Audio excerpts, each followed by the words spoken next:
And probably Mark Allen felt the same way last night. But Peter, just shows the determination. Maybe that's what Mark is feeling at the moment. Having won the Masters, he's coming to the Crucible thinking, I can lift this trophy. In many ways, with the confidence that he would have got, obviously, through being Masters champion, this is perhaps his best chance ever to become world champion. He's certainly good enough. It's been interesting for me, the new cloth, the players are getting a lot more spin, and the pockets are playing fractionally bigger, so that will help the players. OK, thank you very much indeed. Back we go.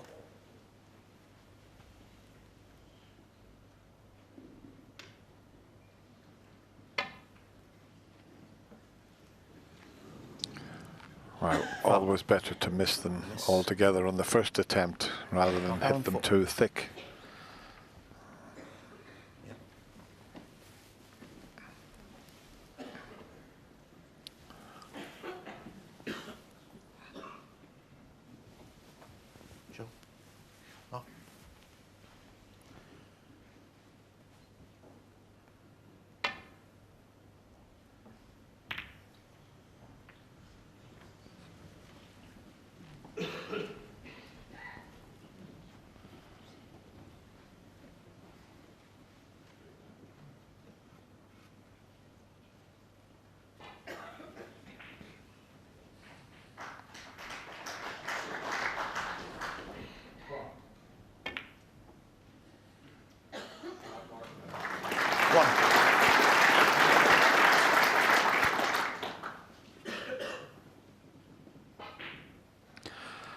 He's got that little bit of chewing gum that our Coventry supporter gave Mark, as we showed you there. Nice blue shirt on again. 5.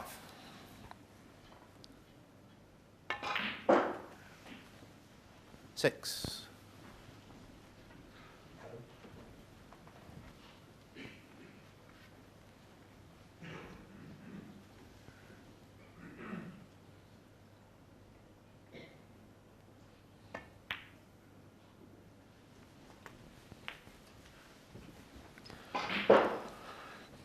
This is where he's so good in around the black spot, where he just has to play a little delicate stun and screw shots. He's really a master at this type of play here.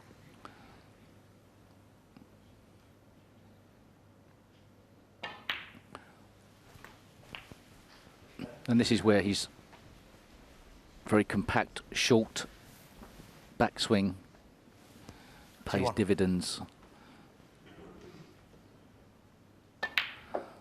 Very much at the top of the table, it's all about exact judgment of pace to keep perfect position, and that's what you can do with a short, sharp cue action.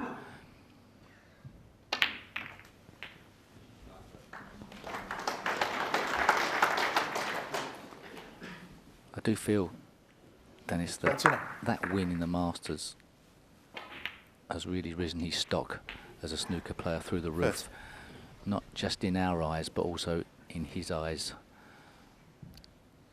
He looks so assured amongst the balls. Yeah, he won 2 World Opens in China, but he always wanted to win one of the majors in the UK. And now that he's done that, yeah, he's brilliant to watch. Can't believe it's 2009 since he got to the semi-final here at the Crucible, and then followed that with 2 quarter-final appearances. But he's not interested in quarterfinals and semi-finals these days, Mark Allen. He's a winner, and he wants to win some more. 46. I know it's easy to say it, as he looks like he's going to convert this chance to go 3-1, but I think he's one of the favourites for this event.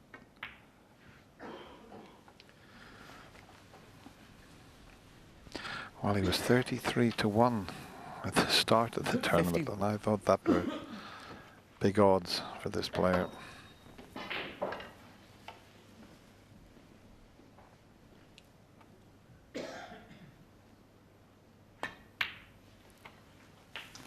But there again, a lot of people thought that he was going to have to come up against the defending champion, Mark Selby, but Joe Perry put an end to that.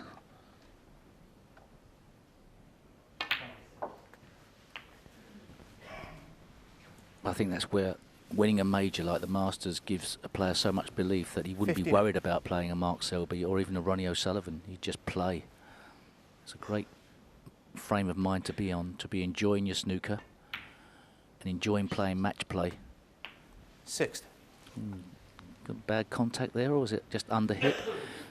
He's not correctly on the red, on the black. Perhaps that cue ball didn't go through as much as he wanted. Look at the cue power he's got there. Bit unlucky. Yeah, just needs one more red.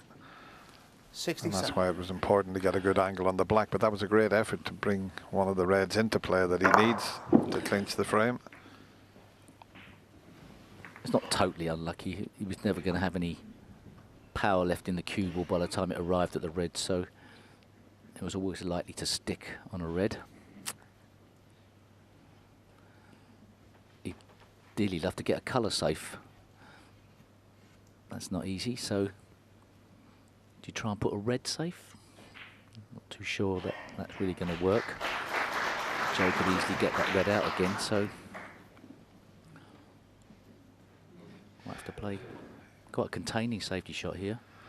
He did something in his opening round against Leo Highfield, and both players are smiling about it. He took a shot time was 4 minutes and 50 seconds. I think that is a record. Yeah, that was a weird one, wasn't it? A free ball situation. And it looks like he can cut the red into the middle pocket, but he doesn't like it. It's a very thin cut into the left middle. If he could somehow play that shot and keep the ball safe, he'd be playing it. So it is a very thin cut.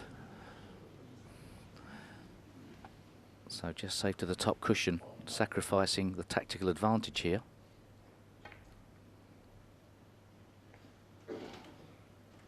Mark Allen, 67.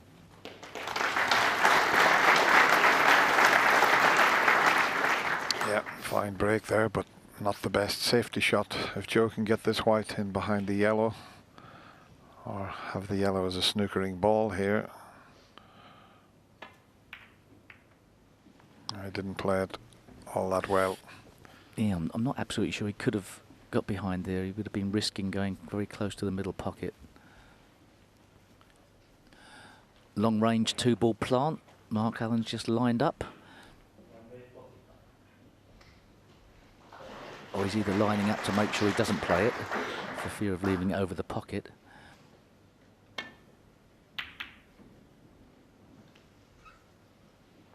Either way, he's got a good cue ball. I think he's very close to snookering Joe Perry here. Yeah, that chewing the gum. I mean, I think I remember being on the board of the World Snooker recently, discussing whether players could eat at the table, and there was a big discussion over what constituted food. Is chewing gum food? I know what was food when I played you in your first World Championship way back. You had a plate of sandwiches out on the table.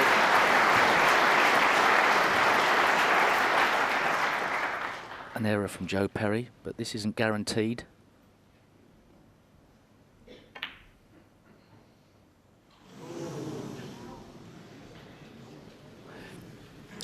I mean, he could have played that red, screwed back to sort of the cushion as a sort of an element of safety. He only needed the red. This way was far more committal. Was it too negative to just pot that red screw back to the a bad position on the cushion? Not at all, Steve. And also you get a bit more pace in the red. If it misses, it releases. That puts pressure on the shot the way he played it that he didn't need.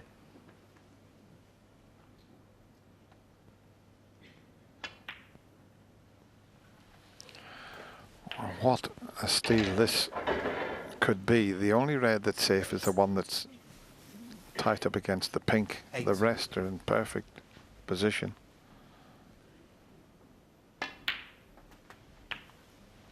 Nine.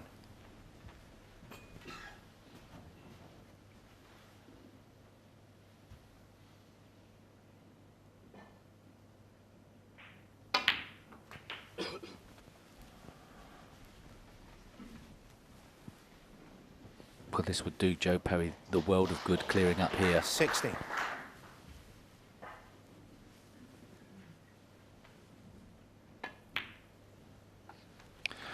Well, what it 70. would do would take him to the mid-session interval in a pretty good mood, that's for sure.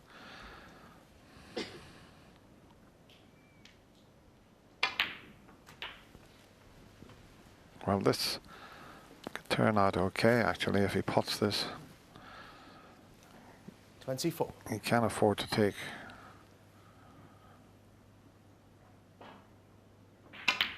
He's coming back for the black again. He hasn't that many points to play with 25. here. Played that well.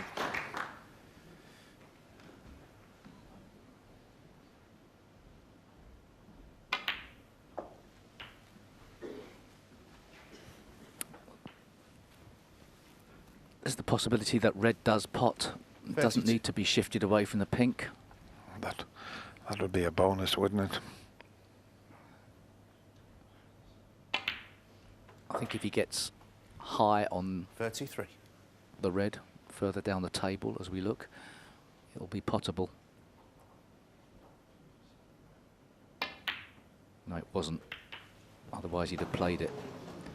My apologies, Joe. Giving you some false hope. Very unlucky. Fault. He's played it so well, he's caught the red too full.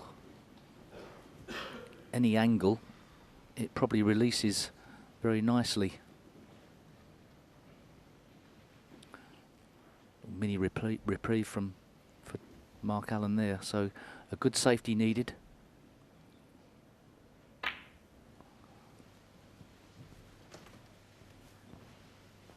Joe Perry. Fault. Has he got it? I think it's just a bit shy of pace.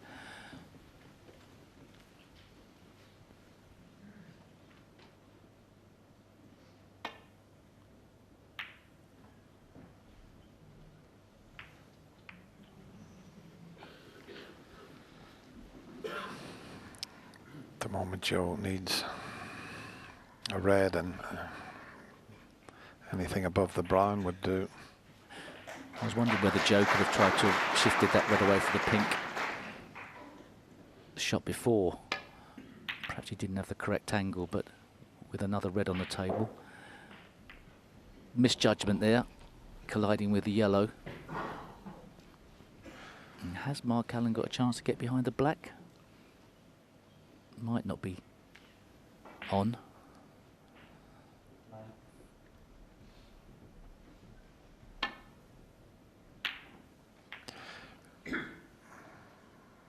If this keeps running, it's going to be good. And it has.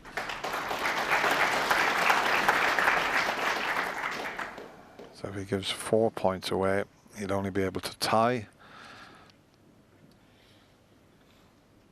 I don't think the swerve's that difficult. It's just trying to get the red safe. Oh, this could get back behind the black. The side spin.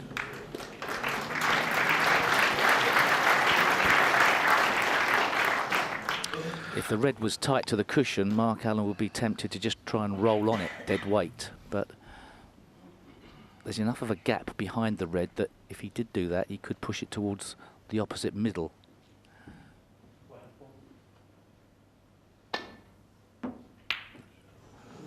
Just try to put a bit of distance between the two balls. He's done all right, though, and settled for that. Because obviously, when it gets to situations like this, players escaping from snookers, there's a huge amount of luck in how the balls end up. There always has been. Always will. You just sort of take it on the chin as a player, don't you, Dennis? You just accept it's going to happen. So often players get out of snookers and leave their opponent in more trouble.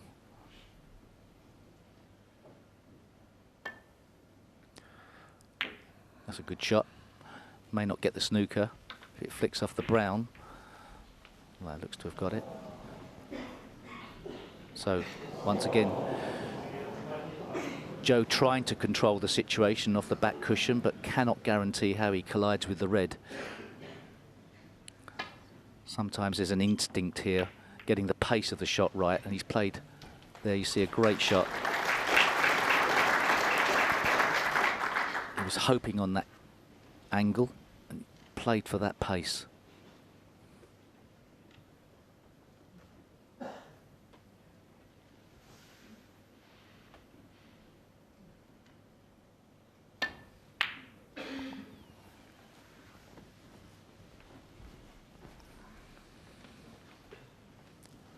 Another snooker, but easy to escape from. At the moment, Joe, 31 behind. He somehow needs this last red and the brown or above the brown to pinch the frame. He had a great chance when he played that cannon in the last red, and he's been battling away ever since.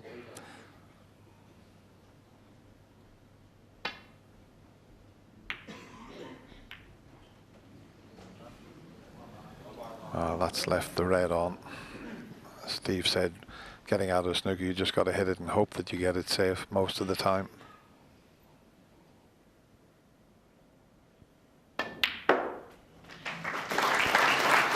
And from a psychological point of view, it's a good frame for Mark Allen because he was in the driving seat with that break of 67.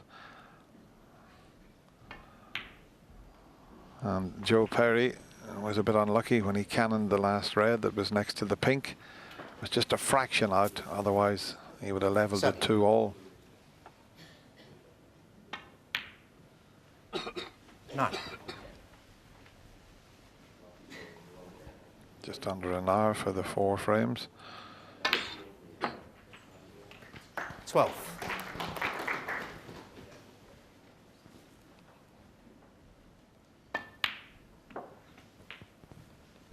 $16.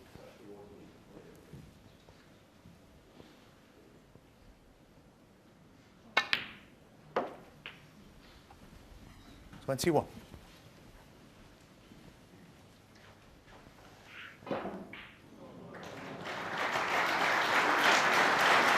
Yeah, you play these long matches in little mini sessions, and that first 4 frames, Mark Allen will be delighted. He goes to that interval leading Joe Perry by 3 frames to 1.